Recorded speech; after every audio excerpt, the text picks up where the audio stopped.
Facebook has been at the center of several privacy scandals in recent years over how it handles users' data. But in an effort to protect the privacy of its users, CEO Mark Zuckerberg has laid out plans to boost security on the company's messaging platforms with end-to-end encryption. And that means even Facebook would not be able to read the contents of the messages. But now the Justice Department is looking to intervene and is calling on the social media company to give authorities a way to read encrypted messages.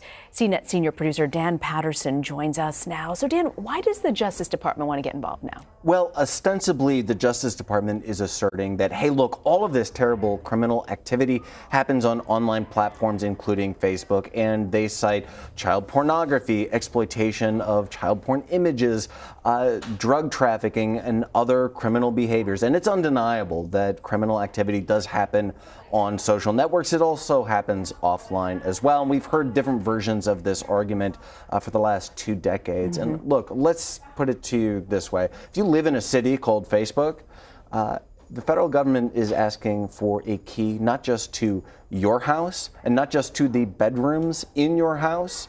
They're asking for a key to everyone's house inside the city. So, this isn't really the first time that the tech industry has clashed with the federal government over encryption, right?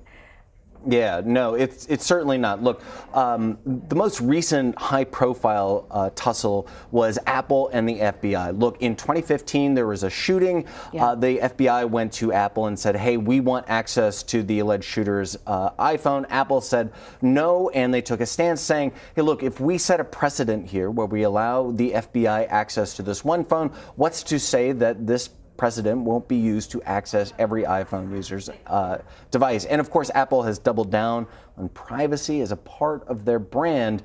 But we can go even further back.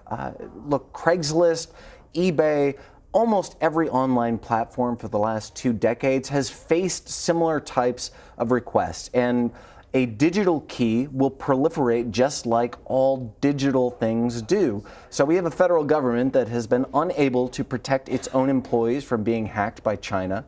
And the federal government has been unable to protect presidential candidates from being hacked. So it is really challenging to think that, hey, we'll give you a key that allows you to access every Facebook user's private messages, and we trust that you're going to protect that one master key. And, Facebook has laid out these detailed plans about how we're going to protect your privacy in the future. They know they've got an issue with this, a big issue with this. So what happens then if the government wins on this one? Well, Facebook does have a pretty big issue with privacy, and they have answered all of these accusations of leaking user data by saying, hey, look, we're going to double down and encrypt everything. What happens here is that we set a precedent that no online platform can use what's called end-to-end encryption, meaning your message to me is locked up. And then when it travels to me digitally, only I can unlock that. That's what happens when you send a private message or a direct message on Facebook. So this is effectively saying, well, your message is private except for all of these other entities that may have access to this key, including unintentional access. I want to ask you about a separate matter. We know the House Financial Services Committee, Democrats on that committee are asking for some more details about Facebook's cryptocurrency Libra.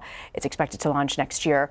What do those Democrats want to know? Well, the Democrats want to know how this currency will be used in financial markets, and they want to know how this currency could be used for, again, illegal activity or illicit activity. If Facebook has a currency, this is not just a national currency.